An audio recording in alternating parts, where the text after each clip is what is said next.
Olá, seja bem-vindo, seja bem-vinda a mais um vídeo no canal Ouvido Mágico.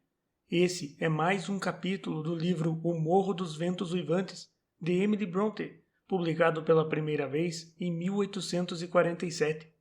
Antes, não esqueça de se inscrever no canal, deixar um joinha e, se puder me ajudar, meu Pix e o Apoia-se estarão na descrição e no primeiro comentário. Boa história!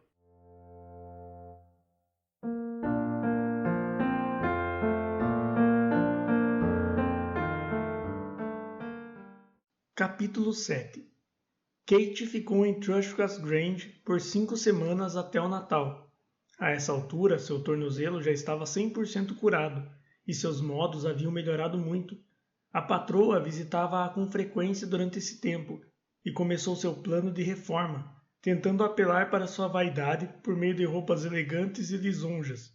A resposta de Kate foi imediata.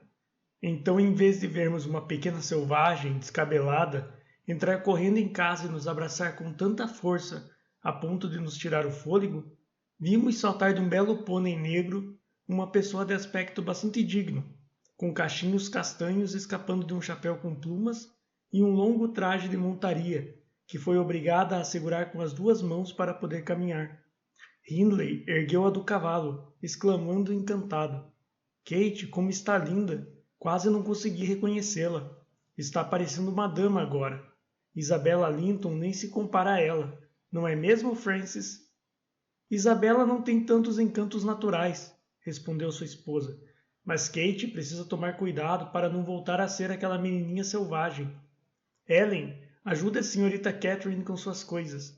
Fique quieta, meu bem, vai estragar o penteado. Deixe-me desamarrar seu chapéu." Tirei sua roupa de montaria e por baixo apareceu um deslumbrante vestido de seda xadrez, acompanhado de culotes brancos e sapatos de verniz. Embora seus olhos brilhassem de alegria quando os cães vieram saudá-la, mal tocou neles, com medo de que pulassem sobre sua esplêndida toilette. Beijou-me muito de leve.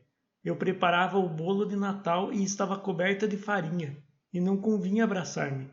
Ela então olhou ao redor em busca de Heathcliff. O senhor e a senhora Earnshaw observavam ansiosos o encontro, acreditando que lhes permitiria avaliar se poderiam cultivar esperanças de separar os 2 amigos. Foi difícil encontrar Heathcliff no início. Se já era desleixado e desconsiderado antes da ausência de Catherine, desde então a situação piorara 10 vezes. Ninguém além de mim sequer fazia a gentileza de chamar sua atenção para a própria sujeira e lhe pedir que fosse se lavar uma vez por semana, e as crianças da sua idade raramente encontram prazer natural no uso do sabão e da água. Portanto, e sem mencionar suas roupas, que já traziam 3 meses de lama e poeiras acumuladas, nem o cabelo grosso e desgrenhado, a superfície do rosto e das mãos estava desanimadoramente encardida. Era compreensível que tivesse ido se esconder atrás do sofá, ao ver entrar em casa uma dama tão radiante e graciosa, em vez de uma contrapartida feminina sua, como esperava. "Heathcliff não está?" perguntou ela, tirando as luvas e exibindo dedos maravilhosamente brancos de não fazer nada e ficar dentro de casa o tempo todo. "Heathcliff, pode sair daí", chamou o Sr. Hindley, divertindo-se com o desconforto do rapaz e satisfeito com a péssima impressão que seria obrigado a causar. "Venha dar as boas-vindas à senhorita Catherine, assim como os outros criados." Kate, vendo de relance o amigo em seu esconderijo, correu para abraçá-lo. Deu 7 ou 8 beijos em seu rosto em menos de 1 segundo. Então parou recuando e irrompendo numa risada, até que exclamou: "Nossa, mas como você está tão preto e zangado!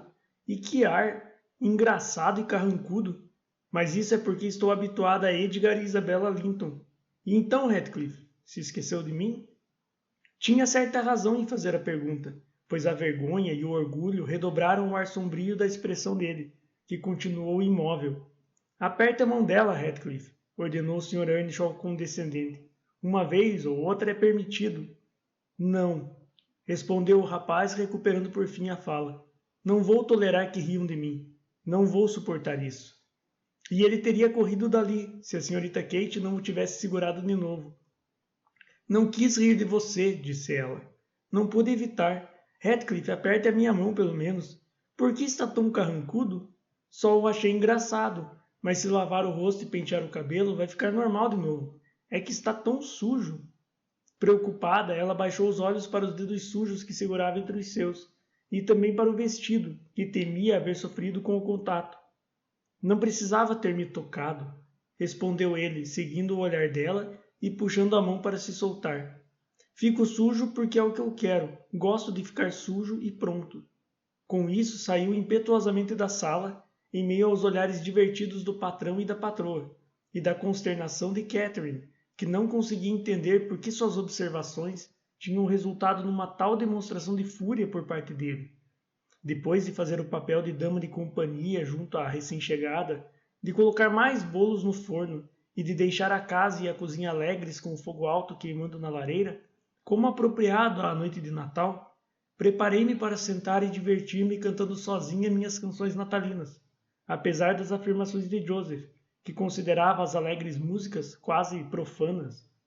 Ele se retirara para rezar em seu quarto, e o senhor e a senhora Earnshaw estavam entretendo a senhorita com os diversos presentes comprados para que ela desse aos jovens Linton, em agradecimento à sua gentileza. Tinham sido chamados para passar o dia de Natal em Wuthering Heights, e o convite fora aceito, com uma condição. A senhora Linton pedira que seus queridos filhos não tivessem qualquer contato com aquele rapazinho malvado de boca suja. Nessas circunstâncias, fiquei sozinha. Sentia o rico aroma dos temperos no forno e admirava os reluzentes utensílios da cozinha, o relógio enfeitado com azevinho e as taças de prata dispostas na bandeja e prontas para serem servidas com cerveja temperada e aquecida, para a ceia. Admirava sobretudo a pureza impecável do chão desengordurado e varrido, ao qual eu dispensara cuidado especial. Aplaudi silenciosamente cada objeto. Então me lembrei de como o velho Earnshaw costumava entrar quando estava tudo arrumado, elogiar meus esforços e colocar um cheirinho em minha mão à guisa de caixinha de Natal. A lembrança me fez recordar seu carinho por Heathcliff e o temor de que viesse a ser maltratado depois que a morte levasse seu benfeitor, o que por sua vez fez-me pensar na atual situação do pobre rapaz, e das canções eu passei às lágrimas. Logo me ocorreu, porém, que seria mais sensato tentar remediar suas falhas do que chorar. Levantei-me e fui para o pátio, à procura dele. Não estava longe. Encontrei-o alisando pelo lustroso do pônei novo na estrebaria e alimentando os outros animais como de costume. Venha logo, Heathcliff, chamei. Está tão agradável lá na cozinha, e Joseph foi para o quarto. Venha logo e deixe-me arrumá-lo antes que a senhorita Kate apareça. Vocês então vão poder se sentar juntos, a lareira toda ao seu dispor, e conversar bastante até a hora de dormir. Ele continuou o que estava fazendo, sem em nenhum momento voltar a cabeça em minha direção. Mas então, você não vem? Continuei. Fiz um bolinho para cada um, e você vai precisar de meia hora para se arrumar. Esperei 5 minutos, mas sem receber resposta, acabei indo embora. Catherine ceou com o irmão e a cunhada. Joseph e eu fizemos uma refeição pouco sociável, temperada com censuras de um lado e atrevimento do outro. O bolo e o queijo de Heathcliff ficaram a noite toda na mesa, para as fadas. Ele deu um jeito de continuar trabalhando até às 9, depois marchou calado e sisudo para o quarto. Kate ficou acordada até tarde, tendo 1000 coisas a preparar para a visita dos novos amigos. Foi à cozinha uma vez falar com seu velho amigo, mas ele não estava, e foi embora depois de perguntar qual era o problema com ele. Pela manhã, Heathcliff se levantou cedo, e como era feriado, carregou seu mau humor para a charneca, só voltando depois que a família já tinha ido para a igreja. O jejum e a reflexão pareciam ter melhorado seu estado de espírito. Ficou algum tempo à minha volta, e depois de reunir coragem, exclamou abruptamente: Nelly, dê um jeito na minha aparência, quero agir direito. Já não era sem tempo, respondi. Você magoou Catherine. Acho que ela está arrependida de ter voltado para casa. Parece que você está com inveja, porque ela recebe mais atenção. A ideia de invejar Catherine era incompreensível para Heathcliff, mas a de magoá-la ele compreendeu bastante bem. Ela disse que estava magoada? Perguntou com um ar muito sério. Ela chorou quando eu lhe disse que você tinha saído outra vez hoje de manhã. Bem, eu chorei ontem à noite, retrucou ele, e tinha mais motivos do que ela. Sim, seu motivo foi ir para a cama com o coração cheio de orgulho e o estômago vazio, comentei. As pessoas orgulhosas trazem sofrimento para si mesmas, mas se estiver envergonhado de sua suscetibilidade, deve pedir perdão quando ela voltar. Deve se aproximar dela e beijá-la, e dizer...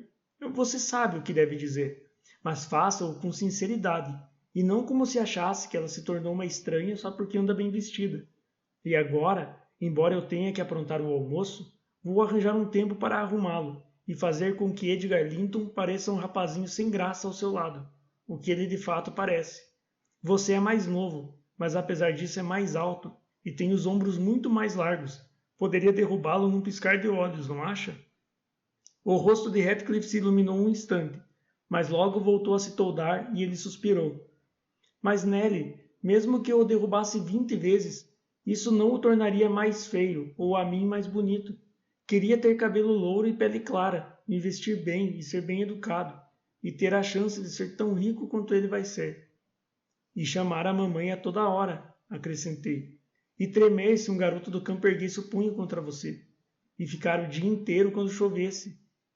Ah, Heathcliff está sendo um bobo. Venha até o espelho, vou lhe mostrar como deveria querer ser. Está vendo essas duas linhas entre os seus olhos e essas sobrancelhas espessas que, em vez de se levantar num arco, afundam no centro, e esses dois demônios negros, enterrados tão fundo que nunca abrem de todas suas janelas, mas brilham à espreita atrás dela como espiões do diabo? Deveria aprender a desfazer essas rugas, a abrir as pálpebras com segurança, e transformar os demônios em anjos confiantes e inocentes, que de nada suspeitam e de nada duvidam, e sempre buscam amigos onde não têm certeza de que vão encontrar inimigos. Não fique com essa expressão de cachorro danado, que parece saber que os pontapés que recebe são merecidos, embora odeie o mundo, bem como quem o chuta, pelo sofrimento que lhe causam.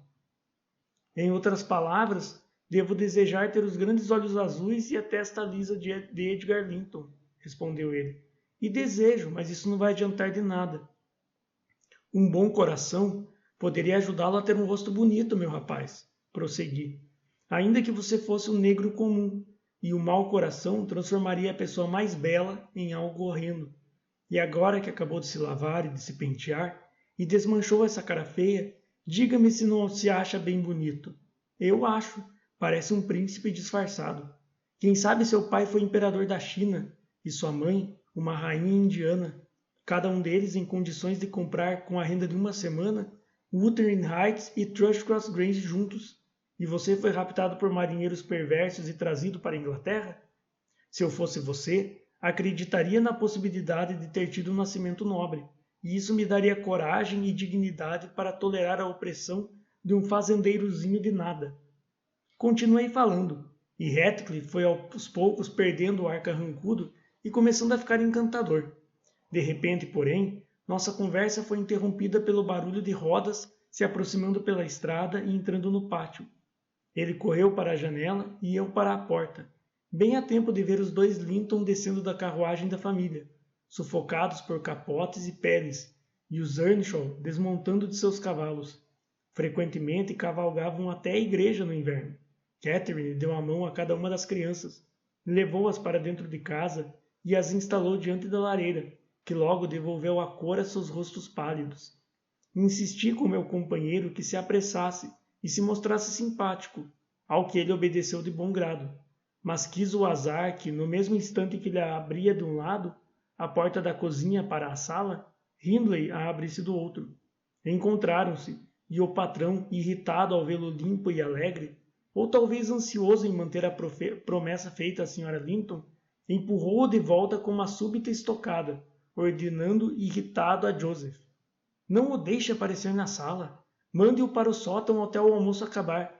Vai enfiar os dedos nas tortas e roubar as frutas se tiver a oportunidade. Não, senhor. Não pude evitar responder. Ele não tocaria em nada. Não ele, embora ache que mereça provar de tudo, tanto quanto nós. Ele vai provar é a força da minha mão, se eu o apanhar aqui embaixo antes de escurecer, gritou Hindley. Fora daqui, seu vagabundo! O que está tentando bancar o elegante? É isso? Espere só até eu agarrar esses cachos do seu cabelo. Veja se ele não vai ficar mais comprido. Já está comprido o suficiente, observou o jovem Linton, que espiava da porta. Não sei como não lhe dá dor de cabeça, mas parece a crina de um cavalo caindo por cima dos seus olhos.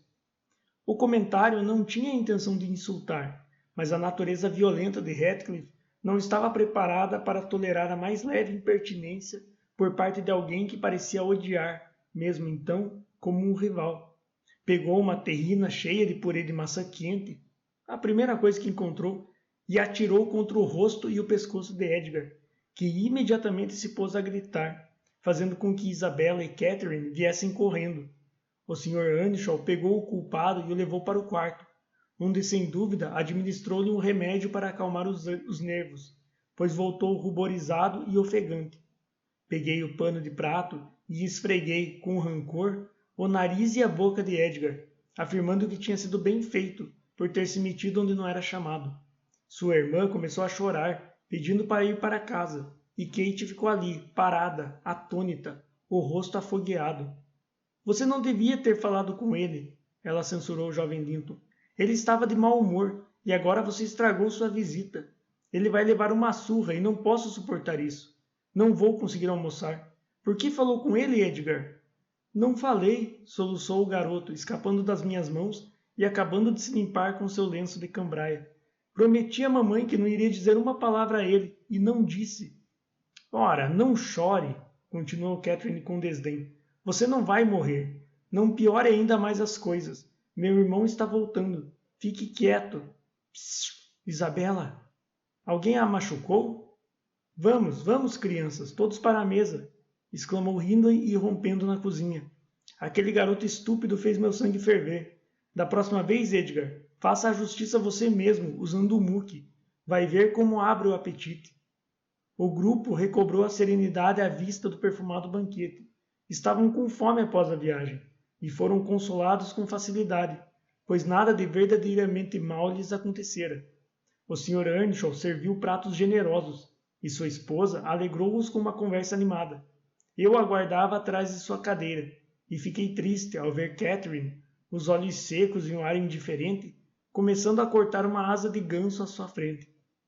Garota insensível, pensei. Com que facilidade se esquece do sofrimento do velho amigo.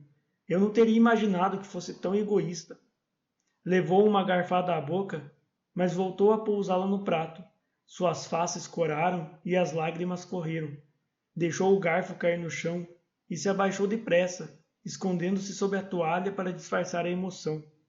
Não a chamei mais de insensível, pois percebi que passava o dia no purgatório, ansiosa por uma oportunidade de sair da sala ou de visitar Heathcliff, que fora trancado pelo patrão, conforme descobrira ao tentar levar um pouco de comida para ele. À noite houve um baile. Kate implorou que o libertassem então, pois Isabella Linton não tinha par, mas suas súplicas foram em vão, e fui designada para suprir a deficiência. Toda a tristeza se dissipou na alegria da dança, e nosso prazer aumentou com a chegada da banda de Gimmerton, que contava com 15 instrumentos, um trompete, um trombone, clarinetes, fagotes, trompas e uma viola de gamba, além de cantores. Eles percorrem as casas importantes e recebem contribuições todo o Natal, e foi para nós um imenso prazer ouvi-los. Depois das costumeiras canções de Natal, pedimos que interpretassem canções populares. A Sra. Earnshaw adorou a música, então eles tocaram bastante. Catherine também adorou, mas disse que era melhor ouvir do alto da escada, e subiu no escuro. Fui atrás. Fecharam a porta lá embaixo sem dar pela nossa ausência, de tanta gente que havia. Ela não parou no alto da escada, mas continuou subindo até a mansarda onde Heathcliff estava confinado e chamou-o. Ele se recusou obstinadamente a responder durante um tempo. Cat insistiu, e por fim persuadindo-o a conversar através das tábuas. Deixei os pobrezinhos à vontade, até me parecer que as canções iriam chegar ao fim e os cantores iriam comer e beber. Então subi a escada para diverti-la. Em vez de encontrá-la do lado de fora, ouvi sua voz lá dentro. A diabinha subira pela clarabóia de uma mansarda, saíra para o telhado e entrara pela clarabóia da outra, e foi com uma dificuldade imensa que consegui convencê-la a sair de novo.